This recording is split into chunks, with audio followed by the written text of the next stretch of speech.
So You've experienced it too. yes, yeah. I mean, sometimes there's. Oh, I have. I don't know if I don't think I have a picture of it because I don't have a picture because I didn't buy it. Oh, but this is a good one. Here, let me show you this one. So this one was listed in the MLS for $70,000. We secured it for $85,000. Why would I buy a house for $15,000 more in the MLS? It's worth more. Right. Thank you. I still made $5,000 as an assignment fee. A lot of people are like, well, you should never offer more than it's listed for. What's market value? So here's the thing. Like I said, 90% of agents aren't that great at their job. You can see this house is brand new, right? Can you see that this one next door isn't? Mm-hmm. So this house had been a fire, this had been burned down in a fire, so this was only rebuilt. It was only 2 years old. We walked in the house, it was like perfect condition. The carpet was good, the paint was like, everything was good. Like it was super nice. It was 3 bedrooms, 2 bathrooms. I have been to this one. It needed maybe cleaning, like a good cleaning. But we didn't need to do much for it.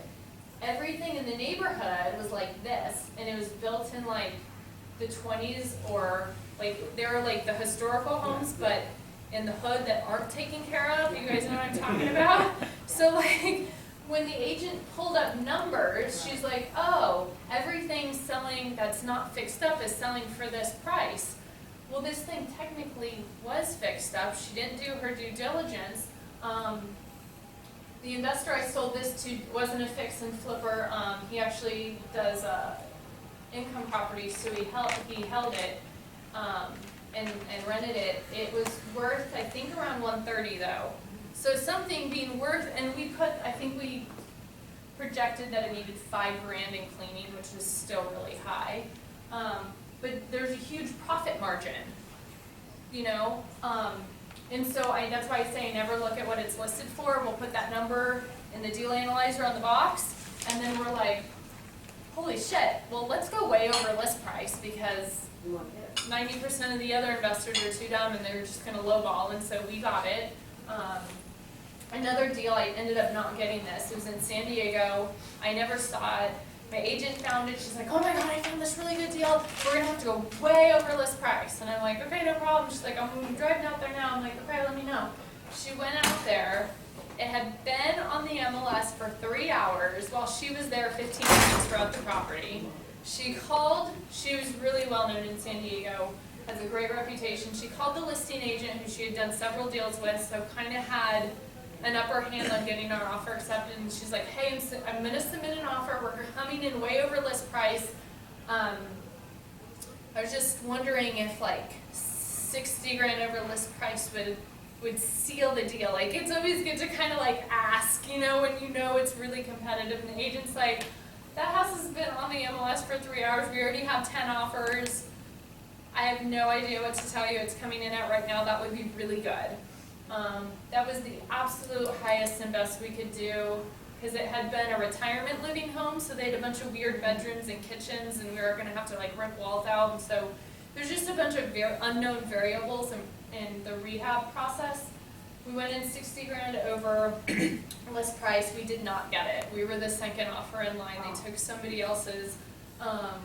And I never followed up. I usually follow the ones I don't get to see how much they ended up getting it for and then selling it for later, because then I can track the market, right? But yeah, so it's not about what it's listed for. It's about where we can make the profit.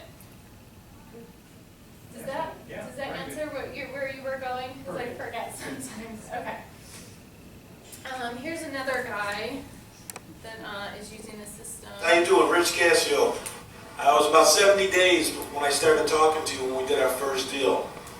We did our first deal in Indiana. No, to take that back, I'm sorry, it was Eggleston we did our first deal. We made $10,000 in that deal. We were scared as all heck.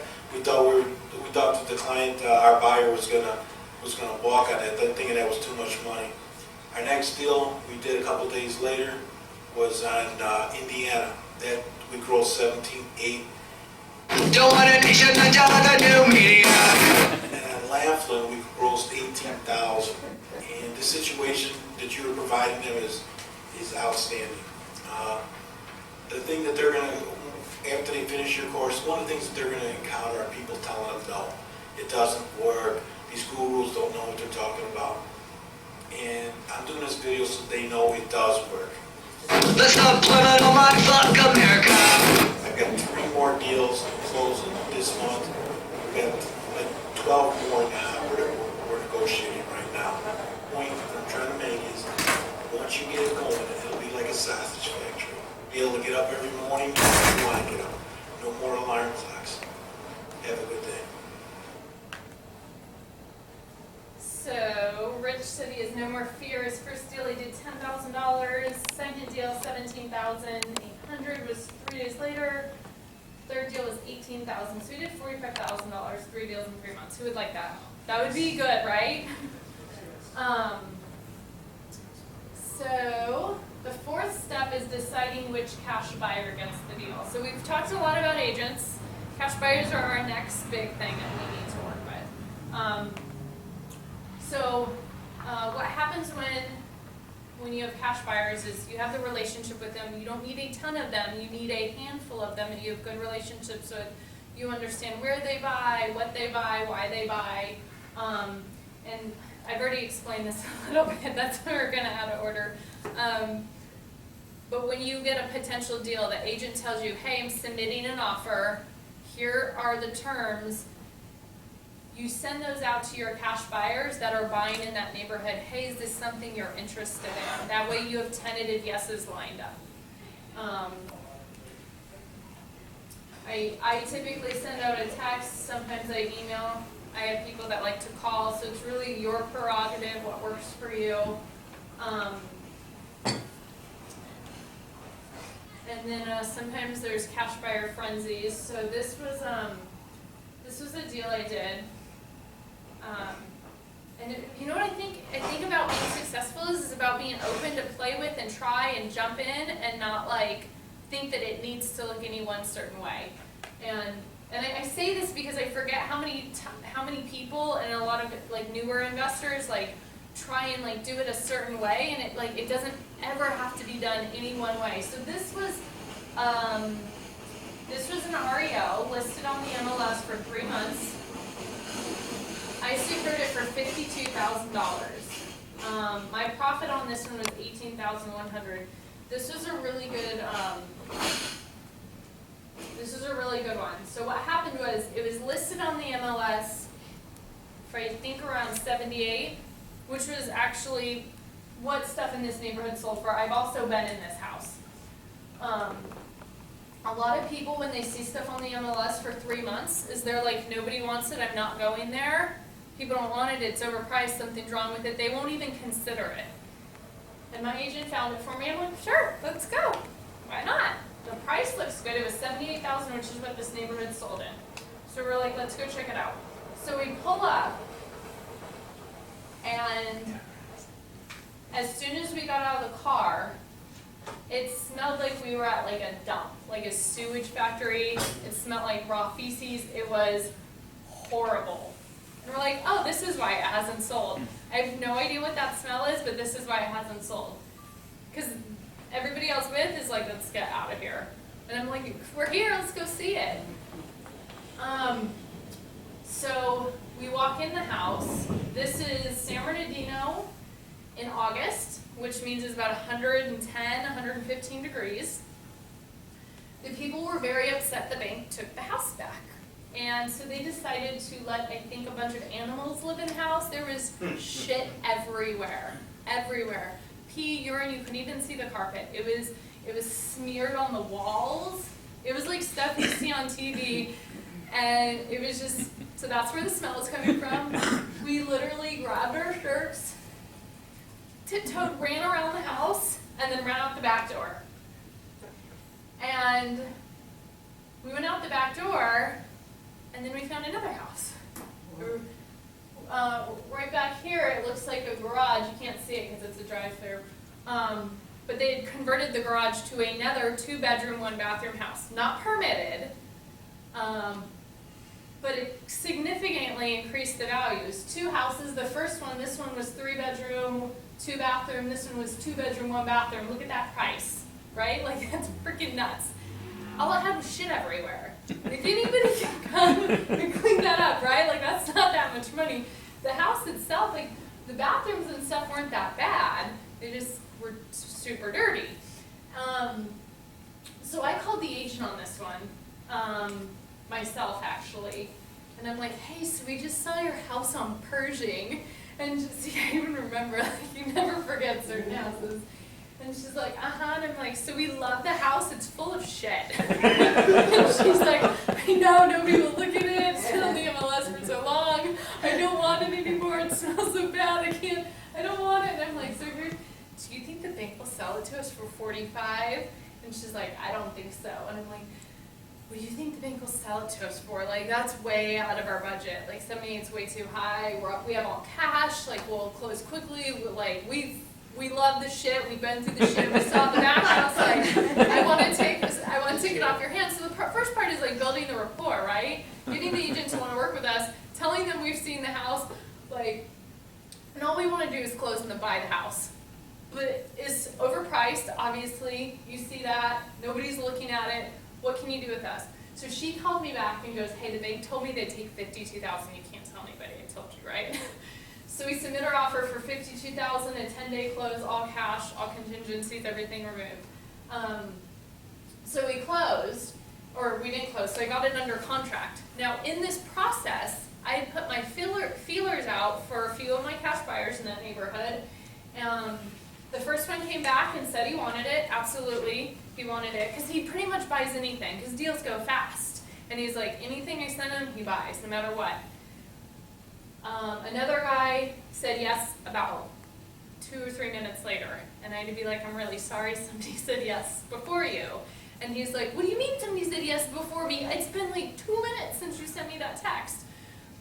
I'm really sorry, it's a verbal commitment, my word has value, I can't take back on it. I'll give you I'll give you $5,000 to tell the other guy you made a mistake, and I said yes. And I'm like, first of all, that's out of integrity, I can't do that. What I can do is I can offer the first guy $5,000, and then me and him can split it, and maybe he'll take it, I don't know. So I called the first guy, I didn't text him, I called him, I'm like, hey, so here's the deal. I had another guy respond that said he wants the deal and offered me $5,000 more to take the property. I'm not gonna do that, it's already yours, I already verbally said you can have it. Do you want the property, or do you want to split the $5,000? You can take $2,500, I'll take $2,500, and I'll give you the next deal. And he's like, well, actually, I don't really like the deal because so the first guy flips houses. So the fact that so much of this house was not permitted is a problem for him in resale. And he just closed escrow on a bunch of houses, so he's like, I technically don't need or want another house, and this isn't my ideal house, I just don't say no. The second guy does rentals, so he doesn't care that it's not permitted. He could have 2 families on the property, so it's like total cash cow for him. So he's like, I would much rather have $2,500 for the 5 minutes since the original conversation occurred. And so everybody walked away, everybody was a winner. So, but that's why I have the cash buyers, multiple cash buyers in an area, and then I have them kind of tentatively set up. So there's never that whole frantic trying to find a buyer whole thing going on. This sounds good, right? Okay, so this was another property. This was a code violation deal that was also in the MLS, and I also had a cash buyer before I even had bank approval. So this was listed in the MLS for $81,900. We secured it for $90,000. It was 2 properties on 1 lot. So this was house 1, this was house 2, this was a 3-car garage in between it. This was actually on the left, and then the garage is here, and then this little house was over here. I've seen this one too. This was 1 unit, this was a 2nd unit, this was a 3rd unit. So 3 properties, like, look at that price, isn't that crazy? I know you guys, like, your numbers are so much higher up here, but this area is nuts. So my profit on it was small, it was only $2,700, but I technically had that guaranteed. I knew it would be in my bank account, and I probably only spent maybe 3 hours working on this deal. Between the time that the agent called me, I crunched the numbers with her, I did drive up and look through that property. I had to, docu-sign a few documents on the computer. I just signed the assignment contracts, $2,700. Like that's pretty good for the amount of work that goes into it, right? And I had given the rough numbers to the cash buyer. He said absolutely yes. As soon as I had it secured from the bank, he would take it. So it's about getting everything lined up ahead of time so that you guys aren't frantic at the end. Am I going to make money? What's your preferred method for finding cash buyers? So I do a couple things. I go to REIA meetings. I network and talk to people. And I use Find Cash Buyers Now as well. Can't close your system. And then it's about quality versus quantity, fewer better buyers. So you need to have integrity, honor, ethics, and be enjoyable. So it's about working with, quality people, like I said earlier, like if somebody shows up like questionable, like don't work with them. Like you don't need a ton of cash buyers, you just need a few that are really awesome. And you guys are in a really good market because there's a lot of people with too much money up here. Step 5 is assigning the contract for quick cash. So this process is really easy. This is actually how we make money and how we get paid because we don't actually buy the property. So what we do is we present the deal to the cash buyer. We tell them the terms, the house, the details. This is the neighborhood, this is the bedrooms, the bathrooms, the square footage. This is, if we have it under contract at this point and we're legally bound, then I will give them the address and I will tell them what they will pay for it. I will tell them the projected rehab cost and I will tell them the projected after repair value. So they have a tentative numbers. And then they do all their own calculations. If that sounds good to them, that's when I give them the assignment contract, and in the assignment contract includes the fee that they will be paying me. So that's already built into the deal. So say I want to sell somebody, say I get a house for $110 and I want to sell it for $120. At step 1, I'm offering it to them for $120. So when I'm presenting my fee, I'm telling them, hey, so the house is $110, my assignment fee is $10. That's where the $120 comes from. One of the first conversations I have with the investor is about how much I charge on my fees. She had asked earlier on that one deal, why did I sell it for $65 and I could have sold it for $70? 2 reasons. First of all, I didn't know he was willing to pay $70. Second of all, it's not about doing one deal and making a ton of money, it's about the relationship and doing a lot of deals and keeping people really happy. And if somebody thinks I'm raping them consistently, they're not going to want to keep working with me, right?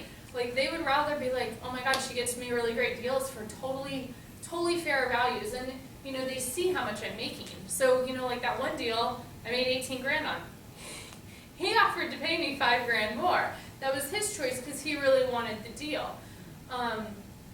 So one of the things I talk about when I first talk to a cash investor on the phone is I'm like, what is it that you buy? Where do you buy? I get all their information. And I'm like, great. So if I find, and then I literally regurgitate back to them what it is that they said. You buy in this area, this bedroom, this bathroom. So if I get you that for X dollars, and whatever their number was, and I happen to get it for $10,000, do you mind that I make a $100,000 profit? And he's like, shit girl, I don't care how much money you make, I don't know how you're getting deals for that, but all I know is I need these properties, and this is what I'm willing to pay for them. So what I do is I set it up initially that they think I'm making, like I have some super secret connection, and I'm making a ton of money, and they'll see that I'm not. I'm just, I do have a lot of connections, that's what the agents are. But I'm setting it up, because here's the thing, like, if somebody's upset that I'm making money, we're probably not working with the right people, right? Because we're all in this to make business, to do business and make money. So then we present the fee, everything goes fine. Then what we do is we're not contractually bound to that contract. Now the cash buyer is. So we literally, once we have our assignment agreement signed, we connect the cash buyer to escrow, and they handle all the paperwork, they close, they do everything. We literally do nothing more at the property. and then we get paid at closing with escrow. And that is in the, that's in the agreement. What we'll submit to escrow is like a bill of sale sort of thing as a buyer's fee. So like a buyer's consulting fee. And it's normal. Typically like termite inspections, any repairs done on the property, a lot of miscellaneous fees are paid in escrow. And so we're just one other fee paid in escrow. How many hours do you work a day?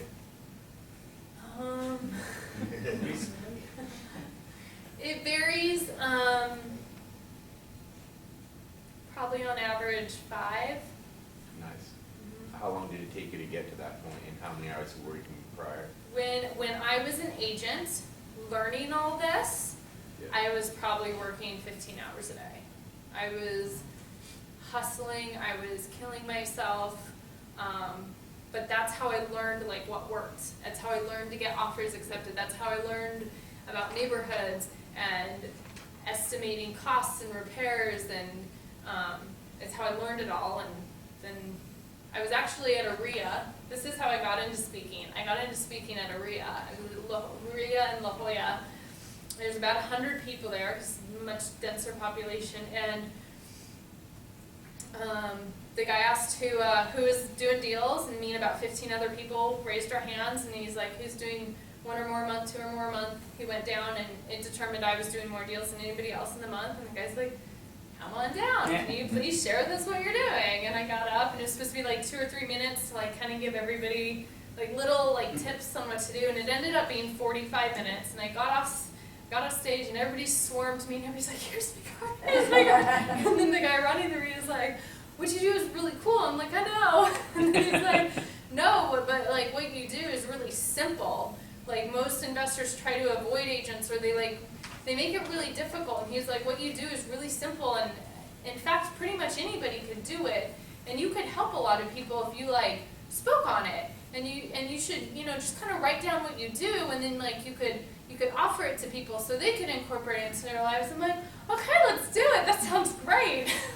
And then that's how I met Dan, because then I started calling RIAs, and I'm like, hey, do you want me to come speak for you? I have this cool stuff I do. So yeah. And wouldn't you say it'd be pretty difficult for somebody to keep jumping around from city to city, state to state, trying to do what you're doing? You really need to get focused into certain areas? What do you mean? Well, you're pretty much focused doing your business in certain areas. Yeah. And if somebody was like, well, I think, next week I'm going to be in Kansas, and the next week I'm going to be Oh, in, yeah. you know what I'm saying? How different Yeah, that like would you be. pick a market and you like work that market, and it's okay to expand, but this is a business. Like, so you pick it, you do it, you get really good at it, and when it's solid and kind of running itself, because your team is just like a team of people in any business, then you can expand and take on another market, and it becomes a branch. It's almost like a franchise, your little franchise at home, right? Yeah. Do you ever close on a corporation or an LLC?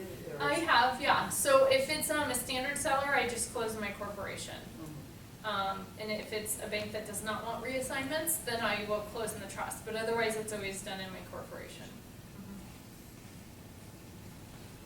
And then what else do we got? Oh, a few more checks. $10,000, $66,000. So this was a really good week for me. You can see the dates. This was 7/27, 7/30. They actually came in the mail on the same exact day. So this was like in 1 week I made $76,000. And for me at that time, that was like a really big deal, because I went from being, oh my God, I don't have a diploma, I don't have education, I'm getting divorced, I have a daughter, oh my God, I'm not going to make any money too. I work from home, I do what I want, I go on vacation, and these came the same day, which was what was really important. And it was, for me, it was like a pivotal point on, I've made it, everything's fine, everything's going to be fine. You decide how much money you make. Like, if you want to make more money, you just work with more agents, do more deals. You don't want to work that hard, work less, so it's and that's why I'm here speaking to you guys. You guys want to hear one more video or keep going? Keep going. Here. What? Got a question? I'm gonna keep going. You guys are talking. Keep going, keep going. So just skip past this. it. You don't need any office staff. There's no overhead. This works absolutely anywhere, and it's even ADD okay. We need to go through this. We're almost done. I've been talking a lot, you guys. I'm sorry. So people say, I can't find deals. Well, you don't need to find deals, right? Others find deals for you. Agents find deals for you. I can't get loans. Financing's impossible. You don't need loans. This is all cash. We're working with cash buyers, people that have too much money. People say real estate's too hard, it's too complicated. It is if you don't have a system and you don't know what you're doing. That's why I put all this together for you guys to make it easy. I don't have any money or credit. You do not need any money or credit. This is all about other people's money and their credit. I have no time. Not a problem. I was a single mom. It was all on me, and this is all about your schedule, fitting it into your life and what works for you. They say buyers are scarce. That just doesn't apply at all. There's too many buyers. Cash buyers, tons in California. So engineers even love my system. The Cash Condo House system is brilliant. I personally profited tens of thousands of dollars from reassignments using the system with all cash buyers.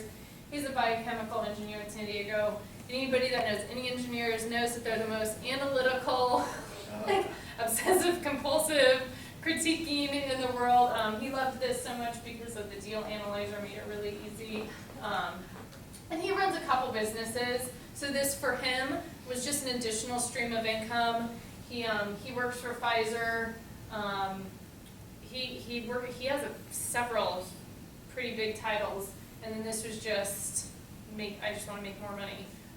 And for him, it was also being connected to really wealthy investors for when he had other projects. He's like, hey, so I have this other project, would you like to invest in this? So part of it's the connection, the building relationships, and I'm sure you guys have heard this before, like you are the 5 people you surround yourselves with.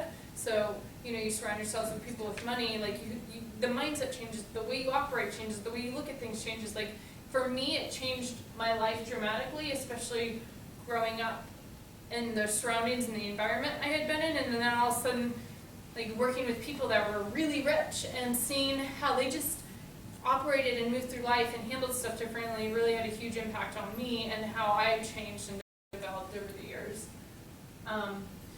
So will you be one of my little cash cows? So this is about having that financial freedom, being able to do what you want whenever you want.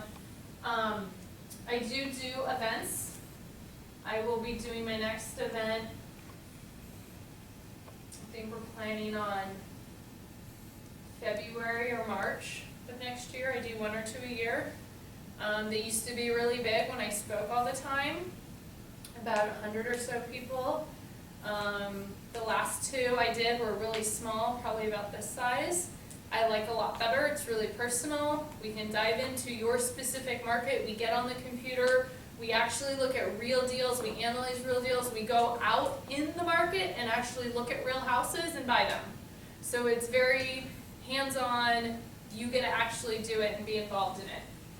So this is from some people that have been to my events. Lindsey, Jean, thank you for your superior training. You and your associates treated us like royalty. Your speakers are fabulous. They added passion. The event exceeded my expectations. There was 10 times the value of this event than I expected. Lindsey, Jean undersold and over-delivered.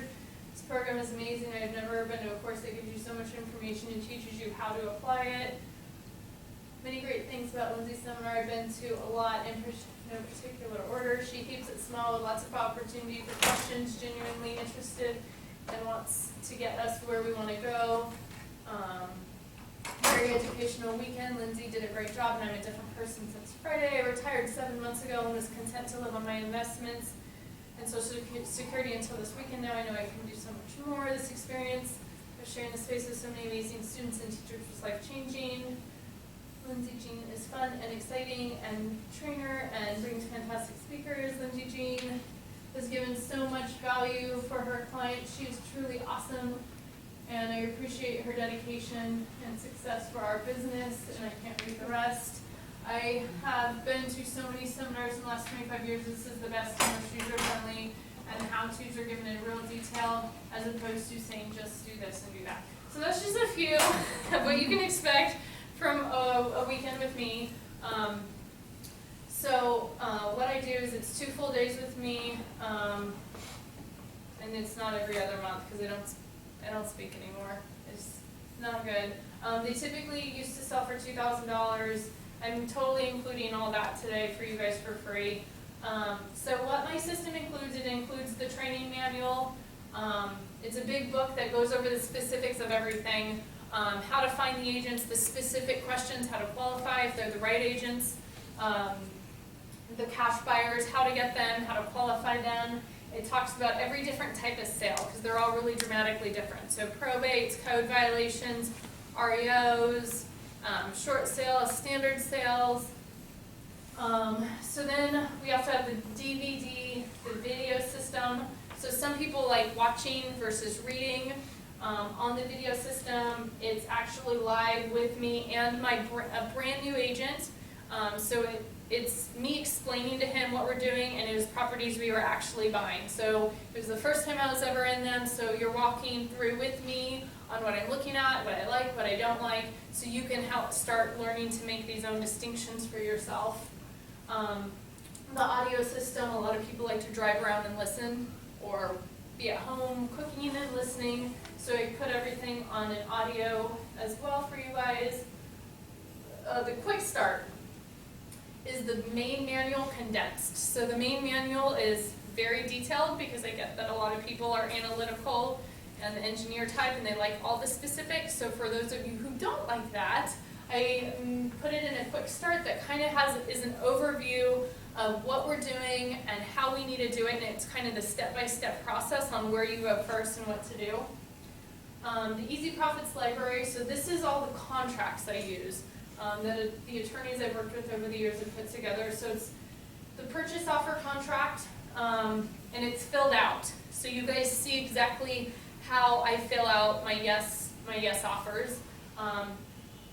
One of my videos includes that as well, and I go through why I'm filling it out this way and why I'm specifically leaving things on or off of it. It's the assignment contract I use. The deal finder letter to sellers. So when I don't always get all my properties off the MLS. I like the MLS. But this is also all market to sellers specifically, and this is the letter I'll use. The cash buyer letter, like I said, when you heard David Stebbins speak, that's the letter I sent to him and who I send to everybody. I get a huge response from that as well. It's the top frequently asked questions, and then pretty much any document I use, you guys get access to. Constantly updating it. We just it's now live. It used to be books. The problem with books is you can't update books. Once you get the book and the market changes, you're stuck with an old book. So we put everything online, and then as time changes, I go and I update it. So we've changed the system about 6 times now, and the last time was a couple weeks ago. So the website still looks a little funny because we're changing a lot, but everything is absolutely on there, and all this stuff is completely priceless in my opinion, because it took me 12 years to put together. So the Hot Deals Handbook is the book that trains the agents and gives the agents specifically what we're doing and what we need them to do for us. It includes the Easy Deal Analyzer. So when you add all this value up, it's $1 gazillion. Today I'm offering it for $795. It's the lowest I've ever offered it. I typically sell it for about $9.95. I don't sell it anymore, like I've told you guys. I want to keep my trainings and time limited to a really small group of people that are really committed to incorporating this into your life. It's $7.95. It's what I've always sold it for Dan and you guys. So I think that's it. That's good. That's really So, good. And where would your event typically be for the it'll probably be in Southern California. So probably in Temecula, which is where I live. I think, is that like 4 hours, 3 hours? Yeah. You know what month it's going to be in? Probably February or March. Getting over like the holidays and settling in. So what you also get with this is it's 3 month coaching with me. It's not a live coaching, it's a coaching I did and sold for $10,000. What we did is we did 6 calls every 2 weeks, and what it creates is accountability and step-by-step guidelines. So each call was very specific on what everybody was to accomplish and how they were to do it. And we dove into the details, and what's great about it is everybody asks questions. So pretty much any question you could possibly have is being answered on the calls. And then the next week, or 2 weeks later, we go over what worked, what didn't work on the first 2 weeks. So now you hear what was working for people, what was not working, how to overcome them, and then we also dive into, great, now what's next and what we move forward. So what's great about it is they had to do it in 3 months. You guys can do it however fast you want to do it. You can get it all done in a month. And you have the calls. So it's still accountability. It's the step-by-step on how to do it exactly to get you guys the success you want. I normally only do that for the first time, but obviously anybody here that wants it can have it. So everything that's included in the system, it's the main workbook, it's the quick start book, it's the Hot Deals Handbook, which is the agent's book. It's 12 CDs, 5 DVDs, all my legal document library, the deal analyzer, tickets to the boot camp, you can bring anybody you'd like. And then I also do this to help you guys out a lot, is I give you 100 cash buyers in any area that you're wanting. So it gets you started, you can send out letters to them. I use Kent Clothier's system, I'm not sure if you've heard it, to find cash buyers now. It's worked well for me. I don't use his letters. His letters do not work well, but my letters with his leads work really well. So what his system does is it actually goes in and scrapes the county records for who's bought with all cash. And then we'll go into the system and see who's paid $1 million or more. And in certain markets, we may look at like 10 million or more in higher price points, or have bought 10 or more homes a year. And then we send you the top 100 leads, because like when we did the last poll, San Diego County, in a year there were 65,000 sales. So we have to go in and like be like, okay, how many are really investors? And then we narrow it down, and then we give you the very best of the best in your market, so that you guys have cash buyers. So that's kind of what you need. And then you guys get the insider circle coaching, and that's it. So. Yes,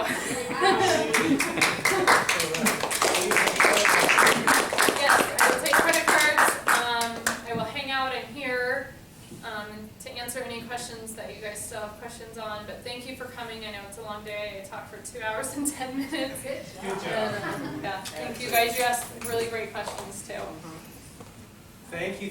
So she will be here. There's nobody grabbing us and taking us out. This is our last meeting for 2015. We will not be back here in November or December because everybody's like out, shot to a drop, different focus. So thank you so much, Lindsey. She's going to be here for a while. How long do you think you might be hanging around? I'll hang out as long as you guys have questions. Okay, great. Yeah. And so we'll regroup on our meetings in January. In the meantime, call me up anytime for whatever. Thank you.